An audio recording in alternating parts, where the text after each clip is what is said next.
বেশি হয়ে গেলে আমার বান্দার কষ্ট হয়ে যাবে। তাই কখনো কখনো বান্দাকে আল্লাহ তাআলা অল্প দান করেন, দান করে আল্লাহ তাআলা বান্দার জবান থেকে এই কথাটাই শুধু শুনতে চাই, বলি দেখিনি বান্দা আমার আলহামদুলিল্লাহ বলে কিনা,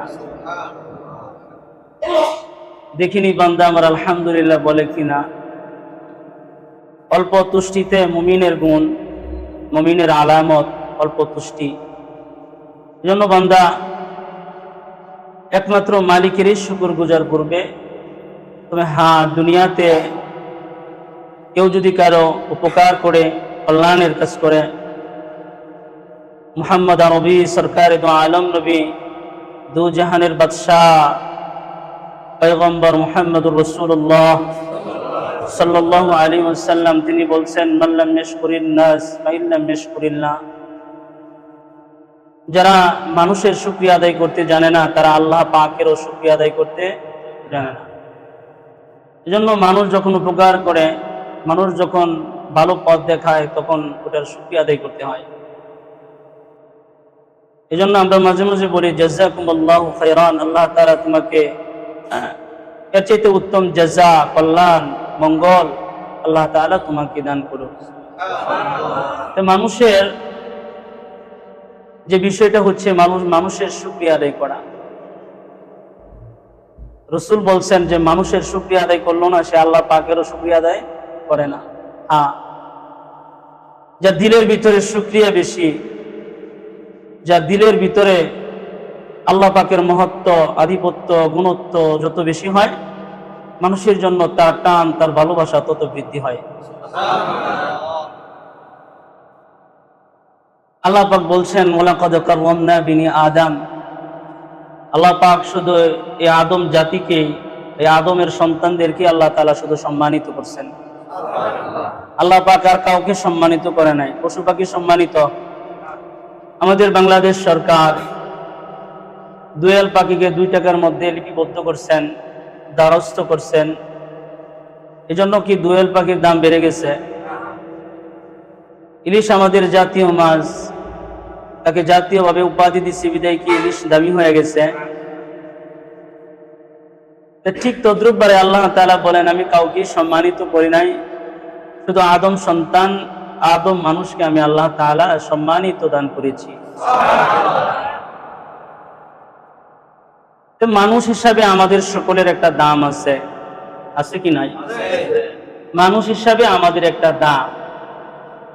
কাফের সেও দামি, মুশরিক সেও দামি, গারো, গাটিয়াল, সুকিয়াল, গাশিয়াল, যত পদের মানুষ আছে সমস্ত মানুষই আল্লাহ তাআলার কাছে দামি। সুবহানাল্লাহ বলেন। সমস্ত মানুষই আল্লাহ তাআলার কাছে সৃষ্টিগতভাবে দামি। কারণ সৃষ্টি করছেন কে? আল্লাহ। সৃষ্টিগতভাবে তিনি মানুষকে দামি বানাইছেন। এই দামি মানুষ শুধু সে দুনিয়াতে যখন আসে, এক মানুষ আরেক মানুষকে মানুষ হওয়ার জন্য, মানুষ হওয়ার খাতিরে শুধু সম্মান দেয়। যে সে যে হোক না কেন, সে হিন্দু হোক, সে মুসলিম হোক, ইহুদি হোক, খ্রিস্টান হোক, সে যে হোক না কেন, সে আল্লাহ পাকের সৃষ্টি, দামি। আল্লাহ দাম দিচ্ছেন, আমরা দাম না দেওয়ার কে? আল্লাহ যদি কাউরে দাম দেয়, তাহলে আমরা দাম দেওয়ার না কেউ না। আল্লাহ তাআলা দাম দিচ্ছেন। এজন্য গোটা পৃথিবীর মানুষ, যে কোনো ধর্ম অবলম্বী মানুষ আছেন, সবাইকে কিন্তু দাম দেওয়া হয় মানুষ হিসাবে। কিন্তু প্রকৃতপক্ষে আমরা এখনো মানুষ হই নাই। আল্লাহ তাআলা সূরাতুর রহমানে মানুষের সংজ্ঞা তুলে ধরছেন। আল্লামাল কোরআন খালাকাল ইনসান আল্লামাহুল বায়ান। আল্লাহ পাক ওই মানুষটা দামি, যে মানুষটা আল্লাহর কোরআনকে বুকের মধ্যে জড়ায় নেয়। আল্লাহর কোরআনকে জড়ায় নিল, তার অন্তরের ভিতরে ঈমান পরিপূর্ণ হয়ে গেল। ঈমানি অধ্যায় কোরআনে কারিমে আছে না নাই? এক জায়গায় শুধু আল্লাহ তাআলা বলছেন বারবার বিভিন্ন জায়গায় আল্লাহ তাআলা ইমানদারের কথা তুলে ধরছেন। যে ব্যক্তি কোরআন তার বুকের মধ্যে নিল, ওই ব্যক্তি বুঝতে শুনেই কোরআন বুকে নিচ্ছে, ঠিক না বেঠি? কোরআন বুকে নিচ্ছে। জন্মগত ভাবে, সৃষ্টিগত ভাবে আমরা মানুষ, কিন্তু আল্লাহ তাআলার কাছে সর্বোত্তম সর্বশ্রেষ্ঠ মানুষ আমরা তখন হতে পারবো যখন আমাদের জবানে থাকবে লা ইলাহা ইল্লাল্লাহ, লা ইলাহা ইল্লাল্লাহ। যখন তার জবানে থাকবে লা ইলাহা ইল্লাল্লাহ, তখন সে দুনিয়াতে দামি হয় না, তখন সে আখিরাতেও আল্লাহ জান্নাতের ভিতরেও সে দামি মানুষ। তখন সে আল্লাহ পাকের কাছেও তখন সে দামি হয়ে যায়। এজন্য সৃষ্টিগত ভাবে দুনিয়াতে আসলেই শুধু মানুষের কাতারে নাম লেখানো হয় না, ইসলাম কমপ্লিট ধর্মের ভিতরে যখন মানুষ ঈমান নিয়ে প্রবেশ করে তখন সে আল্লাহ পাকের কাছে সফল মুসলমান হয়ে যায়। ঈমান বড় দৌলতের জিনিস, ঈমান বড় দামি জিনিস। ঈমান আল্লাহ তাআলা এটাও আমাদেরকে আল্লাহ পাক জন্মগতভাবে আল্লাহ তাআলা দান করছেন। কেউ এটাকে মূল্যায়ন করছেন, কেউ এটাকে মূল্যায়ন করে নাই, যার জন্য হিন্দু হয়েছেন, খ্রিস্টান হয়েছেন, ইহুদি হয়েছে, নাসারা হয়েছে। যে যার মূল্যায়ন করে সে তাকে সে চিনে। মালিক যে মনিব তাকে মূল্যায়ন করেছে, সে মনিবের মূল্যায়ন রাখে নাই, যার কারণে জাহান্নামীদের খাতায় তাদের নাম, যার কারণে জাহান্নামের অগ্নি শিকার আগুনে তারা জ্বলবে। কিন্তু মনিব আমাদেরকে যে ঈমান দৌলতে ঈমান দান করছেন, এইটা কেউ যদি গ্রহণ করে তার মুখে স্বীকার করে অন্তরের ভিতরে ঢুকাইতে পারে, মৌলিক ইসলামের বিধিবিধানগুলো যদি সে পালন করে, রাসূল বলেন সে আল্লাহ পাকের কাছে সবচাইতে বড় দামি। ঈমান বড় দামি জিনিসের নাম। এজন্য আমরা যারা মুসলমান মায়ের গর্ভে আমাদের জন্ম, মুসলমান বাবার ঘরে আমাদের যাদের জন্মসূত্রে আমরা মুসলমানিত্ব পেয়েছি, তার মানে ঈমানত্ব পেয়েছি। এই ঈমানটা যে ব্যক্তি শেষ পর্যন্ত ধরে রাখতে পারে, দুনিয়ার জমিন তার জন্য আল্লাহ তাআলার কাছে জান্নাতে যাওয়ার জন্য প্রার্থনা করতে থাকে, জমিন তার জন্য দোয়া করতে থাকে। আল্লাহ, এই জমিনে আল্লাহ তোমার এই গোলাম ঈমানদার বান্দা যে তোমার হক, যে তোমার অনুসরণ করেছে, তাকে আরো কিছুদিন রাখো। এমন ভাগ্যবানের পদধ্বনি আমাদের মাটির মধ্যে লাগলে আমরা ধন্য হয়ে যাই। নবীজি আলাইহিস সালাতু ওয়াস সালাম, আল্লাহ পাক যেমন মানুষকে দামি বানাইছেন, নবীজিও তার হাদিসের মধ্যে মানুষদেরকে উচ্চ মর্যাদা দামি বানাইছেন। হাদিসটা হযরতে আবু হুরায়রা রাদিয়াল্লাহু তাআলা আনহু তিনার বর্ণনা, তিনি বলেন, ক্বালা রাসূলুল্লাহ সাল্লাল্লাহু আলাইহি ওয়াসাল্লাম, আন-নাসু মাআদিনুন। নবীজি আলাইহিস সালাতু ওয়াস সালাম বলছেন, মানুষ হচ্ছে খনি স্বরূপ। জোরে আওয়াজ করে বলেন সুবহানাল্লাহ। মানুষ কি স্বরূপ? খনি স্বরূপ। মানুষ হইল খনিজ সম্পদ। তার মানে খনিজ সম্পদ দামি না কম দামি? নবীজি বলছেন মানুষ হচ্ছে খনিজ সম্পদ। আন-নাসু মাআদিনুন কামা মাআদিনি যাহাবি ওয়াল ফিদ্দা। নবীজি আলাইহিস সালাতু ওয়াস সালাম বলেন, মানুষ হইল খুব সোনা এবং রূপার খনির মতো। সোনার খনির দাম আছে না নাই? কিয়ামতের আগেও কিন্তু এই সোনার খনি বের হবে। গোটা জাতি এই সোনার খনির জন্য পাগল পারা দিশেহারা হয়ে যাবে।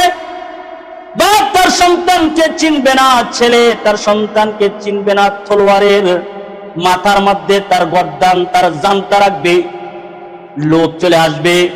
কারণ সোনার উপর খনি যেখানে আসে সেখানে সরকার থেকে এমন ভাবে ডিপ্রেশন রাখা হয়, সরকার এমন ভাবে সুন্দর করে এটাকে পরিচালনা করা হয়, গোয়েন্দা এইরকম ভাবে সিকিউরিটি প্রয়োগ করা হয় যার আশপাশ দিয়া মানুষ যাইতে পারে না। তাহলে মর্দে মুমিন নবীজি বলছেন মানুষ হচ্ছে সোনা এবং রূপার খনির মতো। নবীজি কথাটা কেন বললেন যে মানুষকে আল্লাহ নবী খনিজ সম্পদের সাথে তুলনা করছেন?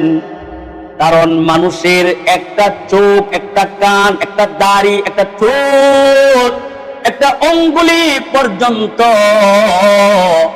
আল্লাহ পাকের বিধান পালন করতে তারা সাব্যস্ত হয়ে যায়। এজন্য নবী আলাইহিস সালাতু ওয়াস সালাম বলছেন, আল্লাহ পাক আমাকে আদেশ করছেন আমি যেন 7 অঙ্গ দিয়া আল্লাহ তাআলাকে সিজদা করি। আমরা কয় অঙ্গ দিয়া আল্লাহকে সিজদা করি বলেন?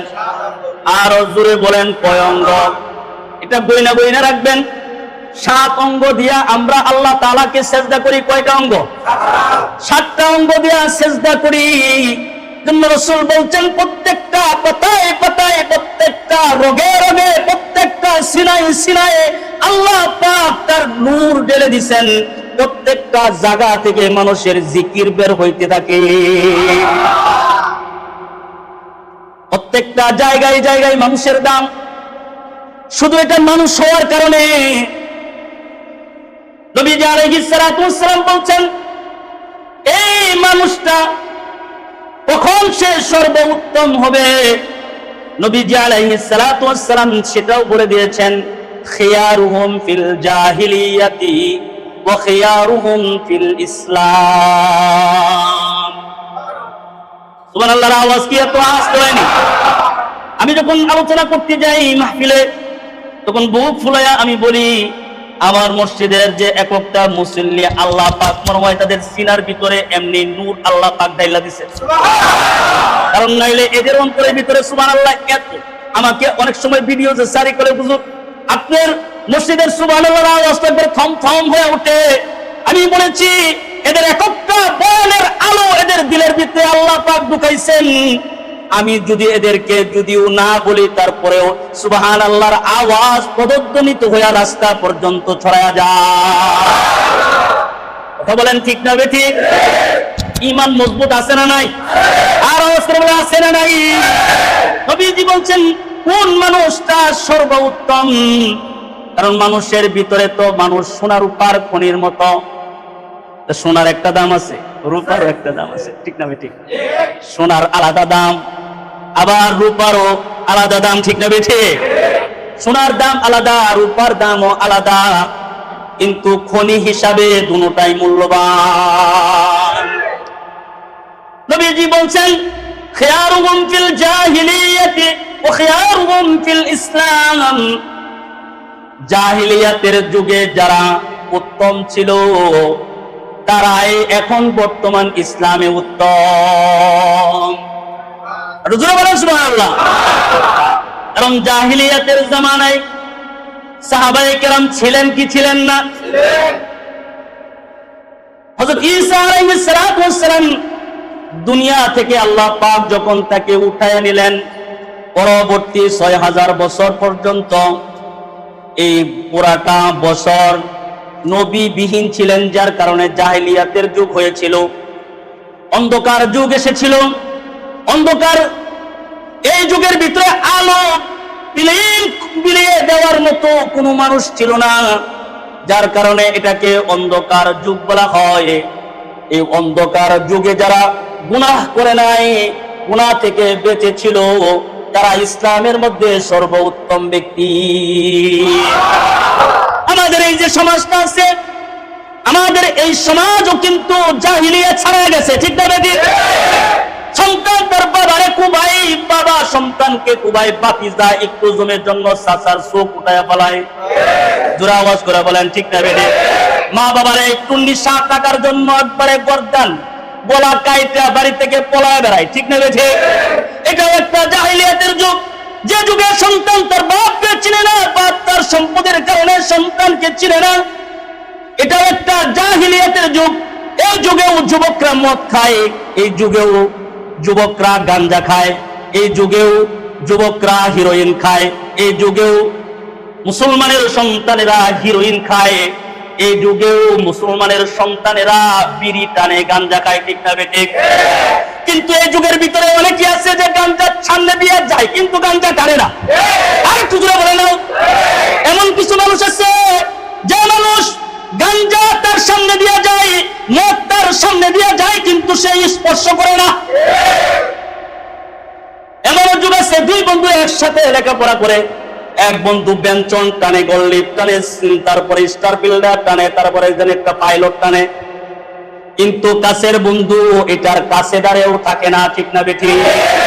এই যুগেও যারা এই মজ্জুয়া থেকে, ফেন্সিডিয়াল থেকে, এই ইমানি বিধ্বংসীকারী মদ থেকে, জিনা থেকে যে ব্যক্তি তার ঈমানকে বাঁচায়া কবরে যাইতে পারবে, সে আল্লাহর কাছে দামি। আল্লাহু আকবার জোরে বলেন। সেও ইসলামে অনেক দামি। এই ইসলামের ভিতরে থাইকা রাতের রাত নারী নিয়া আইনা ঘরের মধ্যে বিবি রাইকা, তারপরেও জিনা করে না, করে না, করে কি করে না? আওয়াজ করে বলেন। এক নারীতে আসক্ত না, বিবি ঘরে আছে কিন্তু বাড়া করে নর্তকী আনে, আতে আনে কি আনে না? বাড়া করে নর্তকী আনে। সন্তান তার বাবার চরিত্রের খবর রাখে, নাতিও তার নানার চরিত্রের খবর রাখে। এমন একটা ভয়ানক জগৎ থেকে যখন তার মূল্যবান মানুষ যখন তার ঈমানকে বাঁচায় রাখতে পারবে, ওই ব্যক্তিটা ইসলামের মধ্যে কোন উত্তম। কারণ নবীজি আলাইহিস সালাতু ওয়াস সালাম বলছেন, কেউ যদি একটা সুন্নাত জিন্দা করে ঈমানকে বাঁচায়, নবীজি আলাইহিস সালাতু ওয়াস সালাম ওই মানুষটার ব্যাপারেও কিন্তু মেসেজ দিছে, কি দিছে না? গলা কাটা শহীদের চাইতেও তার দাম উত্তম। আরেকটা আসতে কোন, আরেকটা আসতে কোন, কোন হইব? আরেকটা আসতে কোন, কোন হইব? এই মানুষটার থেকে ওই মানুষটা উত্তম। একজন গাঞ্জা খায়, আমি গাঞ্জা খাইলাম না, আমি উত্তম, ইসলামে উত্তম। বলুন ঠিক আছে, আমি ইসলামে উত্তম। কেউ মসজিদে যাই, কেউ মসজিদের বাহির থেকে চলে যায়, আমি উত্তম, ঠিক আছে? নবীজির হাদিস অনুযায়ী আমি ইসলামে উত্তম। এজন্য জাহিলিয়াতের যুগে যখন আবু বকর, উমর, উসমান, আলী যখন ইসলাম গ্রহণ করেন নাই, তখনও তাদের গুণ ছিল। আর তো জোরে আওয়াজ করে বলেন সুবহানাল্লাহ। হযরত আবু বকর রাদিয়াল্লাহু তাআলা মক্কার সবচেয়ে বড় ব্যবসায়ী ছিলেন, কিন্তু আবু বকর ওই জাহিলিয়াতের জামানায় আমরা যেমন একজনকে আপ্যায়ন করি, আমাদের প্রথম সাজেশন মতে আমরা যে আপ্যায়ন করি এটা হইল, চলেন অনেকদিন পর আসছেন, চলেন চা স্টেলে যাই, একটু চা খায় আসি, ঠিক না? একটু চা খায় আসি, এটা আমাদের আপ্যায়ন। কিন্তু আইয়ামে জাহিলিয়াতের আপ্যায়ন ছিল, অনেকদিন পরে আসছেন দোস্ত, চলেন আমরা একটু মদ খাই। কিন্তু ইতিহাস যখন পড়া হবে, যখন খেলাফতে সাহাবা পড়া হবে, তখন আপনি একটা কিতাবের পৃষ্ঠা পৃষ্ঠা যখন আপনি উল্টাইবেন, তখন দেখবেন আবু বকরের জীবনে কোনোদিন মদ পান করে নাই। যে জামানায় মদ খাওয়া ছিল তাদের প্রথম আপ্যায়ন, এই জগতে এমন অন্ধকার যুগে আবু বকর কখনো কোনোদিন মদের হার কিংবা মদের পাতিল কিংবা মদের বোতল কিংবা মদের গ্লাস পর্যন্ত আবু বকর কোনোদিন স্পর্শ করে না। এজন্য নবীজি বলছেন, খিয়ারুহুম ফিল জাহিলিয়াতি ওয়া খিয়ারুহুম ফিল ইসলাম। এজন্য জাহিলিয়াতের মধ্যে যারা ঈমানকে বাঁচাইছেন, গুনাহ করে নাই, তারা ইসলামে উত্তম। এই জামানায় যারা তাদের এই সমস্ত বিভ্রান্তিকর আল্লাহ ভিত্তিক বিদ্বেষী যারা আছে এদের থেকে যারা বেঁচে থাকবে, তার ইসলামকে তার ঈমানকে হেফাজত করবে, সে বর্তমান ইসলামের ভিতরে সে আল্লাহ তাআলার কাছে থাকবে শ্রেষ্ঠ মর্যাদাবান। এজন্য আল্লাহ তাআলা বলছেন ওয়ালাকাদ কাররামনা বানি আদম, আমি মানুষকে কিন্তু সম্মানিত বানাইছি, শ্রেষ্ঠত্ব আমি এমনি দেই নাই, কারণ যখন সে শ্রেষ্ঠত্ব পাইব তখন তার ঈমান থাকবে। আর একটু জোরে বলেন সুবহানাল্লাহ। ঈমানের একটা নূর আছে, ঈমানের একটা আলো আছে, যে আলোটা বড় দামি। আল্লাহু আকবার বলেন। ঈমানের একটা নূর আছে, এটা আমরা দেখি না কিন্তু নবীজি দেখাইছেন। এটা আল্লাহু আকবার বলেন। সুন্দর করে আলোচনার সাথে আমি আপনাদেরকে শুধু উপহার দেওয়ার জন্য, আপনারাও যদি আল্লাহ সুবহানাল্লাহ আলহামদুলিল্লাহ জোরে বলেন, এটার আওয়াজে আল্লাহ পাক বাতাসে বাতাসে নূর আপনার কলবে ঢুকায় দিবে। নবী আলাইহিস সালাতু ওয়াস সালাম বলেন ঈমানের একটা আলো আছে, একটা পাওয়ার আছে, একটা নূর আছে। এই হাদিসটা ইবনে মাসউদ রাদিয়াল্লাহু তাআলা আনহু তিনি বলেছেন, তিনি বর্ণনা করেছেন, বলেন ক্বালা রাসূলুল্লাহ সাল্লাল্লাহু আলাইহি ওয়াসাল্লাম তাআলা রাসূলুল্লাহ। আল্লাহু আকবার। হযরত ইবনে মাসউদ রাদিয়াল্লাহু তাআলা আনহু বলেন তাআলা রাসূলুল্লাহ সাল্লাল্লাহু আলাইহি ওয়াসাল্লাম, নবীজি একদিন তেলাওয়াত করতেছিলেন, ফামান ইউরিদিল্লাহু আন ইয়াহদিয়াহু ইশরাহ সাদরাহু লিল ইসলাম। নবীজি আলাইহিস সালাতু ওয়াস সালাম তিনি তেলাওয়াত করতেছিলেন, ঈমানের নূর যদি কারো কলবে যদি ঢুকে যায়, আল্লাহু আকবার বলেন, কারো কলবে যায়, ঈমানের নূর যদি কারো কলবে যায়, তবে তার ঈমানকে আল্লাহ পাক বিকশিত কইরা দেয়, তার ঈমান প্রকাশ হয়ে যায়। আরো জোরে বলেন প্রকাশ হয়ে যায়। দূর থেকে আল্লাহর নবীর একজন সাহাবী মদিনায় এসে বলে, ইয়া রাসূলুল্লাহ, আমাকে কালিমা পড়ান। নবীজি কালিমা পড়াইছেন, তখন সকল মুসলমানরা গোপনে গোপনে কালিমা পড়ে। নবীজি বলছেন, তুমি যে সাহাবী হইছো ওটা গোপনে রাখবে। কিন্তু সাহাবী ডাইরেক্টলি নবীজির দরবার থেকে বের হইয়া উঁচু পাহাড়ে দাঁড়ায়া সাক্ষ্য দেয়, আশহাদু আল্লা ইলাহা ইল্লাল্লাহ ওয়া আশহাদু আন্নাকা রাসূলুল্লাহ। ঈমানের পাওয়ার তার বাইরে গেছে, এবার তাকে কেউ ধরতেও পারে না, কারো কথাও সে শুনে না, কিন্তু ঈমানের পাওয়ার বাড়ায়া তাকে বড়ায়া দিবেন কি? আরো জোরে বলেন কে?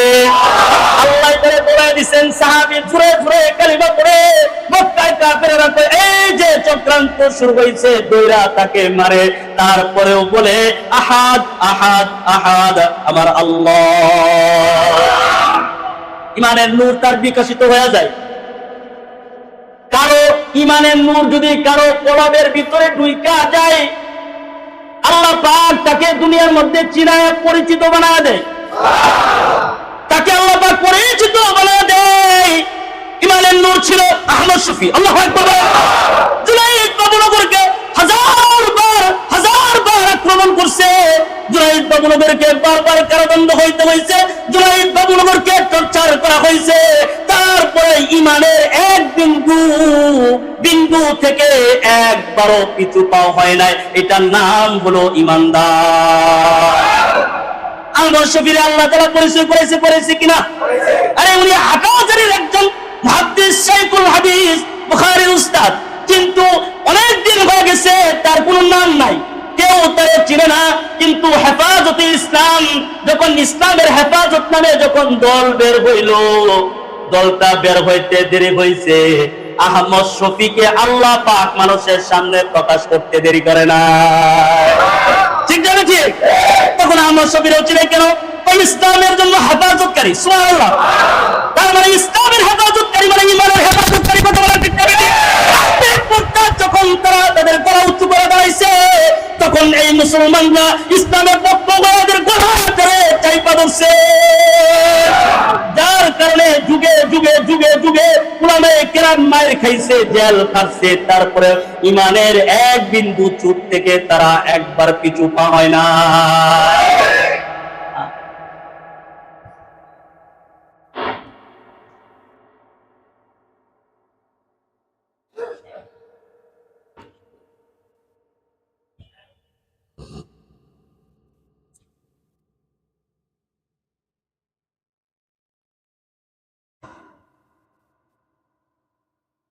তাহলে ইমান যখন তার ভিতরে ঢুকে যায়, নূর, নবীজি বলছেন নূরের কথা, সুবহানাল্লাহ। নূর আরবি শব্দ, তার অর্থ হলো আলো। সুবহানাল্লাহ কইতেন না? ওই নূরটা যখন তার কলিজার ভিতরে, কলবের ভিতরে ঢুকে যায়, তখন তার ঈমান প্রকাশিত হয়ে যায়। তার ঈমান প্রকাশিত হয়ে যায়, তার ঈমান আল্লাহ তাআলা বিকশিত করে দেয়। সাহাবায়ে কেরাম রাদিয়াল্লাহু তাআলা আনহু নবীজিকে জিজ্ঞেস করেন, ইয়া রাসূলুল্লাহ, নবীজি আলাইহিস সালাতু ওয়াস সালাম এই আয়াত তেলাওয়াত করলেন। নবীজি বললেন, ইন্নান নূরা ইযা দাখালা সাদরিন নাফসা, আল্লাহু আকবার বলেন। সাদরিন নাফসা, যার নফসের ভিতরে, যার কলিজার ভিতরে ঈমান আল্লাহ পাক ঢুকায় দেয়, সুবহানাল্লাহ। যার ঈমান যার কলবের ভিতরে ঢুকে যায়, আল্লাহ পাক তার ঈমানকে বিকশিত করে দেয়। সাহাবায়ে কেরাম বললেন, ইয়া রাসূলুল্লাহ, হাল লিযালিকা মিন ইলমিন ইয়ারুফ, আল্লাহু আকবার বললেন, ইয়া রাসূলুল্লাহ, ঈমান যে ভিতরে ঢুকছে, নূর যে ভিতরে ঢুকছে, আলো যে ভিতরে ঢুকছে, এটা আমরা বুঝবো কেমন কইরা? আলো নূর যেটা ঢুকছে আমাদের, এটার আলামত কি, কেমনে বুঝবো? নবীজি আলাইহিস সালাতু ওয়াস সালাম তিনি বলছেন, আত-তাজাফি আন দারিল গুরুর।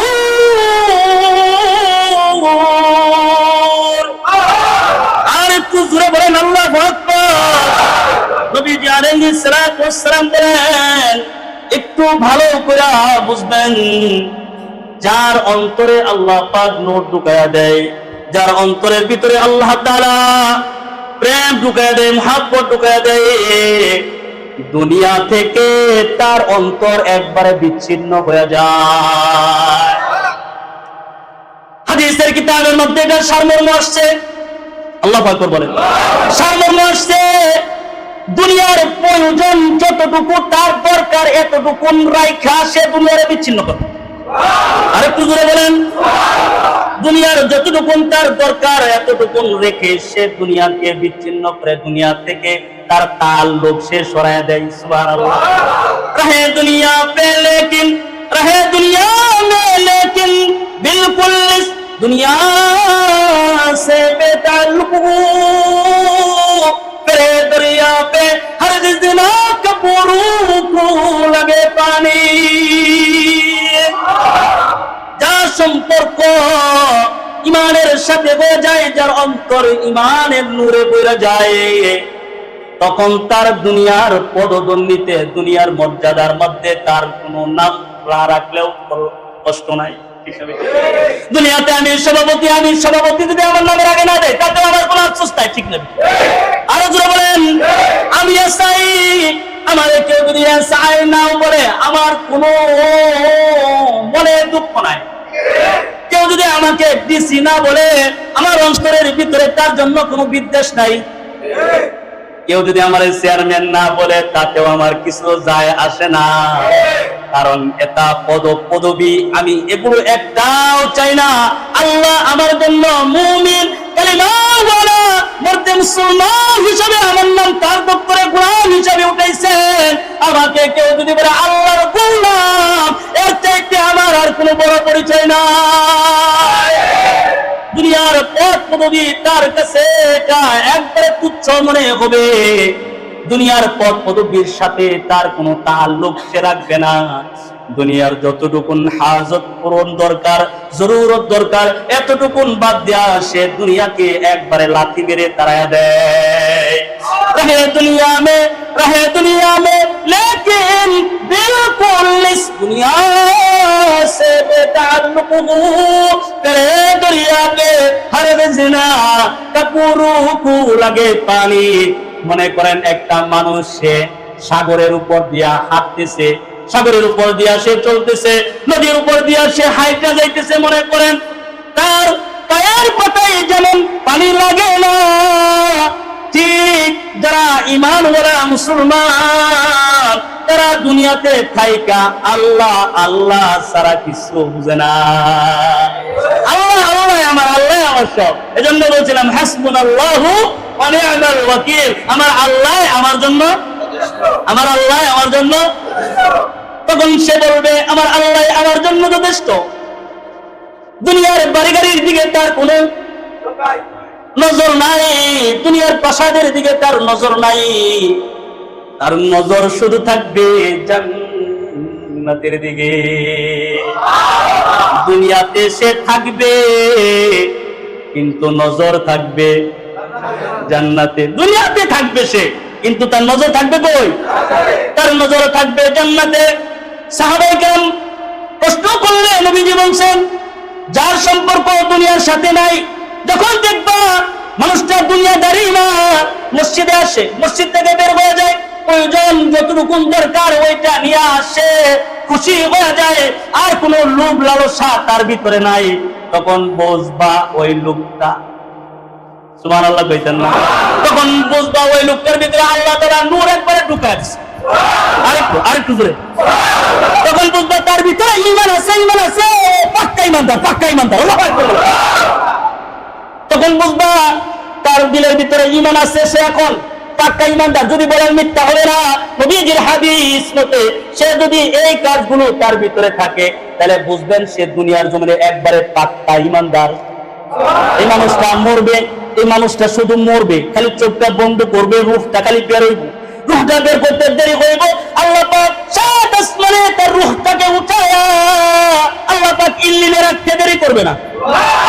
আল্লাহ পাক তার পদ মর্যাদা বাড়ায়া দিতে দেরি করবে না। দেখবেন সে মরা অবস্থায় দুনিয়ায় পইরা রইছে, তার রূহটা আগে গিয়া তার জান্নাত সে ফয়সালা করে নিছে। দেখেন তো খালি দেহটা পইরা থাকে, রূহটা কি তাহেনি? দেহের কি আল্লাহ পাক এটার কি শাস্তি দিব না রূহের শাস্তি দিব? আরে বাপ একটু ভালো করে বুঝবেন, ময়রা রইছে জমিনে, কাম করতেছে আল্লাহ পাকের সাথে আসমানে। নবীজি বলছেন এই গুণ যদি তুমি দেখো তাহলে বুঝবা ওই ব্যক্তির ভিতরে নূর ঢুকে গেছে, দুনিয়ার সাথে তার কোনো সম্পর্ক নাই। আল্লাহু আকবার বলেন। দুনিয়ার সাথে তার কোনো তাআল্লুক নাই। তারপরে নবীজি বলছেন ওয়া ইনাবাতি ইলা দারিল খুলুদ। নবীজি আলাইহিস সালাতু ওয়াস সালাম বলছেন ওয়াল ইনাবাতু দারিল খুলুদ, সে অবস্থান করবে দুনিয়ায় কিন্তু তার নজর থাকবে আকাশে। জোরে বলেন। তার অন্তরের ভিতরে থাকবে জান্নাতের আশা। সুবহানাল্লাহ। তার অন্তরে কি থাকবে? দেখা হইলেই দেখবেন বলে হুজুর সব ছাইরা দিছি, এখন দুনিয়ার সাথে আমি সম্পর্ক রাখি না, হুজুর আমার জন্য দোয়া কইরেন, আমি যদি মইরা যাই আল্লাহ পাক যেন মাফ করে আমাকে জান্নাত দান করে। এরকম লোক আছে না? দোয়া করতে বলে হুজুর দোয়া করবেন। ওই মানুষটার সাথে দুনিয়ার সম্পর্ক নাই, আখিরাতের সম্পর্ক হইছে। এবার সে দুনিয়া থেকে বিচ্ছিন্ন হয়ে গেছে কিন্তু আকাশের দিকে আল্লাহর সাথে তার তাআল্লুক। সুবহানাল্লাহ বলে। তারপরে নবীজি আলাইহিস সালাতু ওয়াস সালাম বলছেন ওয়াল ইস্তিদাদু লিল মাউতি ক্বাবলা নুজুলি। আল্লাহু আকবার। নবীজি আলাইহিস সালাতু ওয়াস সালাম বলছেন তুমি তারে কেমনে চিনবা? মৃত্যু তার দুয়ারে আসার আগে সে মৃত্যুর জন্য প্রস্তুতি গ্রহণ করে। মৃত্যু তার দুয়ারে আসার আগে সে মৃত্যুর জন্য প্রস্তুতি নেই। ওই মানুষটার ভিতরে আল্লাহ পাক ডাইরেক্টলি নিজে নূর ঢুকায়া দেয়। তখন এই তিনটা অবস্থান তার তৈরি হয়। এক নম্বর অবস্থান দুনিয়া থেকে বিচ্ছিন্ন হয়, দুই নম্বর অবস্থান জান্নাতের দিকে তার নজর বেড়ে যায়, তিন নম্বর মৃত্যু আসার আগে মৃত্যুর জন্য সে প্রস্তুতি নিয়ে লয়। মাঝে মাঝে কিছু কিছু মৃত্যুকারী মানুষ আছে যাদের কথা ফেরেশতারা আসমানেও বলতে থাকে, ফেরেশতারাও আসমানে আলোচনা করতে থাকে। আল্লাহু আকবার বলেন। ফেরেশতারাও কিছু কিছু মানুষের কথা আসমানে বলতে থাকে। এক জায়গায় আমরা যেমন বললে অনেক মানুষের কথা নিয়ে সমালোচনা করি, কি করি না? এই মানুষটা অমুক, ওই মানুষটা অমুক, ওই মানুষটা খুব ভালো মানুষ, ওই মানুষটা খারাপ মানুষ। ফেরেশতারা এরকম জগতের কিছু মানুষ নিয়ে আলোচনা করে আসমানে। হাকিমুল উম্মত শাহ আশরাফ আলী থানভী রাহমাতুল্লাহি আলাইহি তিনি ওয়াকিয়া বর্ণনা করছেন। তিনি বলেন, এক ব্যক্তি তিনি রাস্তা দিয়ে হাঁটতেছেন, এমন সময় কে যেন তার সামনে আসছেন, গায়েবী আওয়াজ আসছে, আসসালামু আলাইকুম, আসসালামু আলাইকুম, আসসালামু আলাইকুম। সালাম যখন দিছে, সালাম দিছে, মানুষ দেখে না, জিজ্ঞেস করছেন, কে আমাকে সালাম দিলেন? আপনি মানান তা, আপনি কি, আপনার পরিচয় কি? তো যে ব্যক্তি সালাম দিচ্ছেন আশরাফ আলী থানভী তিনি বলেন, যে ব্যক্তি সালাম দিচ্ছেন ওই ব্যক্তি বলে, আমি মালাকুল মউত হযরত আজরাইল। আর পুরো বলেন, আমি মালাকুল মউত হযরত আজরাইল। কই কি খবর ভাই? কতদিন পর্যন্ত তাহাজ্জুদের সিজদারত অবস্থায় ছিলাম, কতদিন চাষতের নামাজে ছিলাম, কতদিন রোজা অবস্থায় ছিলাম, কতদিন জিকির আজকারে ছিলাম, কতদিন কোরআনের তেলাওয়াতের মাধ্যমে আমি ছিলাম। আপনি আমার সাথে সাক্ষাৎ করতে আসবেন, আপনার প্রস্তুতি, আমি আপনার অপেক্ষায় ছিলাম। আপনি আমার সাথে সাক্ষাৎ করবেন, মুলাকাত করবেন, আমি জানি আপনি একদিন না একদিন আসবেন। এই জন্য প্রতিদিন আমি আপনার সাক্ষাতের আশায় তাহাজ্জুদের নামাজে দাঁড়ায় থাকি। জোরে আওয়াজ করে বলেন আল্লাহু আকবার। কোন নামাজে দাঁড়ায় থাকে? তাহাজ্জুদের নামাজে আমি দাঁড়ায় থাকি, তাসবিহ নামাজে দাঁড়ায় থাকি, কোরআনের কারীমের তিলাওয়াতে আমি বসে থাকি। আপনি তো আসবেন, আপনি আসলে যেন সুঘ্রাণ আপনি পান, আপনি আসলে যেন আপনি আমাকে চিনতে পারেন। এজন্য আমি আপনার অপেক্ষায় থাকি। যেহেতু আপনি আসছেন, আমাকে নিয়ে যাবেন, আমাকে একটা সুযোগ দেন। জোরে বলেন, যেহেতু আপনি আসছেন, টাইম হয়ে গেছে, আসরের আযান মসজিদের মিনার থেকে এই যে আওয়াজ বাজতেছে, আল্লাহু আকবার, আমার মালিক আমারে ডাকতেছেন, আমার একটু সুযোগ দেন, আমি একটু রবের কদমে একটু সিজদায় পড়ে যাই, তারপরে আমাকে নিয়েন। হাকিমুল উম্মত হযরত আশরাফ আলী থানভী রাহমাতুল্লাহ আলাইহি তিনি ওয়াকিয়াটা বর্ণনা করতে যায়, তিনি বলেন, যখন বলছেন যে আমি একটু নামাজের সিজদায় যাই, আপনি নিয়ে যান, মালাকুল মউত বলে, হে আল্লাহর বান্দা, আমি তোমাকে নিতে আসি নাই, আমি তোমারে নিতে আসি নাই, আল্লাহ তোমার আরো সুযোগ দান করছেন। আর জোরে বলেন, আরো জোরে জোরে, আল্লাহ তোমাকে সুযোগ দান করছেন, আমি তোমারে নিতে আসি নাই। আমার আল্লাহ পাকে আকাশে অনেকগুলো ফেরেশতা একসাথে বসে আছেন, আর তোমার কথা তারা বর্ণনা করতেছিলেন, বলতেছিলেন আল্লাহর জমিনে কত বান্দা আছে, কিন্তু ওই যে আইল দিয়া রাস্তা দিয়া হাইটা যায়, এই বান্দাটা প্রতিদিন মৃত্যুর জন্য সে অপেক্ষায় থাকে। আর একটু জোরে বলেন, এই মানুষটা প্রতিদিন মৃত্যুর অপেক্ষায় থাকে, মালাকুল মউতের আশায় থাকে। আমি দেখতে আসছিলাম, তুমি কি আমার আশায় আসনি? কিন্তু আয়েশা দেখলাম, আহা, আমার অপেক্ষায় তুমি এখনো বিদ্যমান, যাও যাও রে বান্দা, দুনিয়াতে আমার অপেক্ষায় ছিল, আল্লাহ পাঠাইবে, কিন্তু এমন একটা অবস্থান তৈয়ার করে রাখো, আমি যেন আয়েশা তোমাকে আল্লাহ পাকের সিজদার অবস্থায় পাই। যাও তুমি। এজন্যই যার ঈমানদার দিলের ভিতরে আছে, তার মুখের একটা কথারও প্রভাব আছে, তার মুখের একটা কথার প্রভাব আছে। নবীজি বলছেন, মুমিনের মুখের কথা এটা জাদুর মতো, জাদুর মতো। আল্লাহু আকবার বলেন। মুমিন বলতে মুজাহিদ যার ভিতরে ঈমান আছে, তার একটা মুখের কথা যখন বলবে তখন তীরের মতো গিয়ে কলজায় লেগে যায়। জোরে বলে, তীরের মতো গিয়া কলজায় লেগে যায়। মুমিন অনেকদিন পর্যন্ত এক গোলাম তার মনিবের ঘরে কাজ করেছে, তার বাড়িতে কাজ করছে। মনিব যখন তার গোলামকে নিয়ে কোথাও গন্তব্যস্থলে যাইতেছেন, প্রতিমধ্যে মসজিদের মিনারা থেকে আযানের ধ্বনি আসছে। এবার গোলাম বলে, মনিব আমারে ডাকতেছে। মনিব মুমিন, মনিব তো তার যে দিল তার দিল মরা কিন্তু গোলামের দিল তাজা। আল্লাহু আকবার বলেন। মুমিনের গোলামের দিলের ভিতরে আল্লাহ আল্লাহ সর্বক্ষণ আছে, কিন্তু মনিবের দিলের ভিতরে আল্লাহ আল্লাহ নাই। আল্লাহু আকবার বলেন। কিন্তু সে মুসলমান, আমাদের মধ্যে মুসলমান আছে না নাই? ঈদের মধ্যেও যায়, পূজার মধ্যেও যায়, কথা বলেন, মসজিদেও আসে, আবার ঠাকুরের কাছেও তারা যায়। হ্যাঁ, এরকম মুসলমান আছে না? ইমান কি শব্দ নেই? ইমানদার আসেনি, ইমান আসেনি এগুলা। ওই যে এরকম বকর চক্কর আর কি, তো বকর চক্কর লইয়া মর্দে মুসলমান ইমানি জৌতিনিয়া আলমিয়া মনিবের সাথে যাইতেছেন। আল্লাহু আকবার বলেন। মসজিদের মিনার থেকে যখন আজানের তরি আসছে, আসলেই বলে মনিব আপনার হুকুম আমি পালন করি, কিন্তু আরেকজন আমাকে তার হুকুম পালন করার জন্য আমারে ডাকতেছে। আরো জোরে বলেন সুবহানাল্লাহ। মনিব বলে আমি তো জানি শুধু তুমি আমার বাড়িতেই কাজ করো, তুমি আমার গোলাম, আমার পরেও আরেকজন তোমার মনিব আছে, সে কে?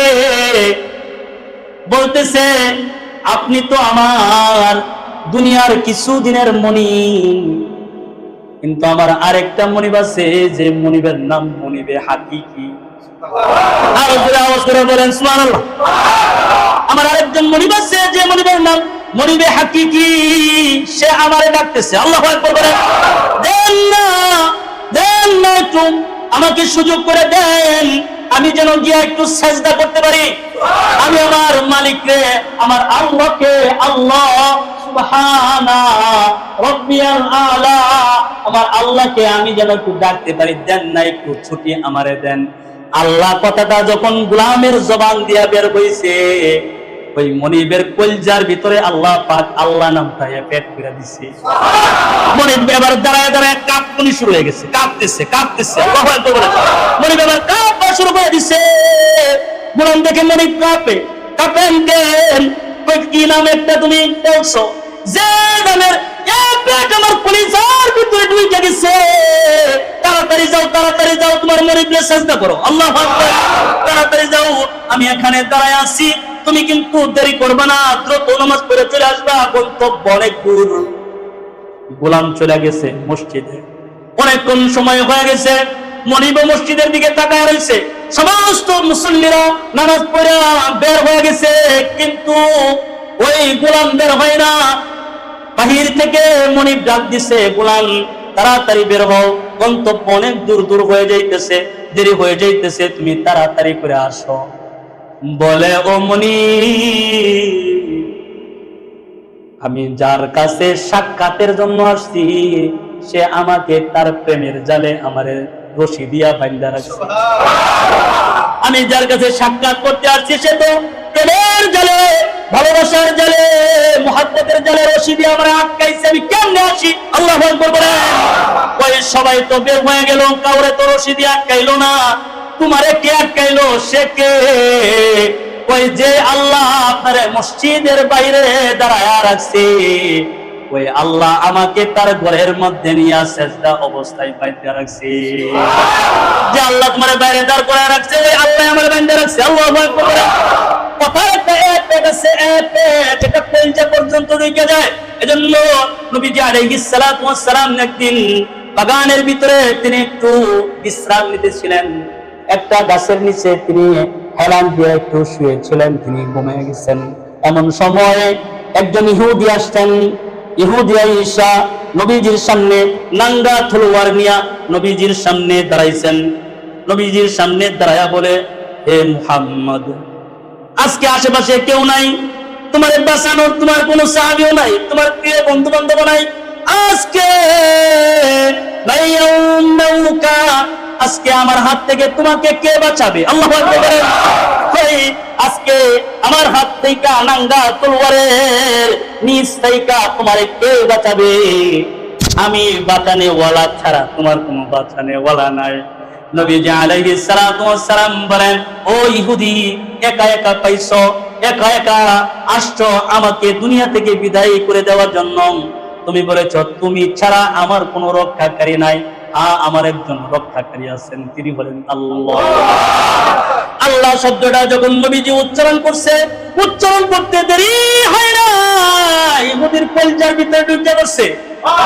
ইহুদি এবার তার পা থরথর করে কাঁপতেছে, হাতে নাঙ্গা তলোয়ার জমিনে পড়ে গেছে। আল্লাহু আকবার।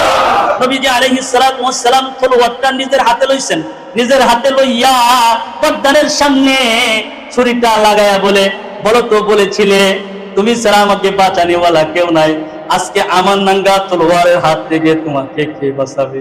আল্লাহু আকবার। ইহুদি তো আর আল্লাহ চিনে না। ইহুদি কি আল্লাহ চিনে?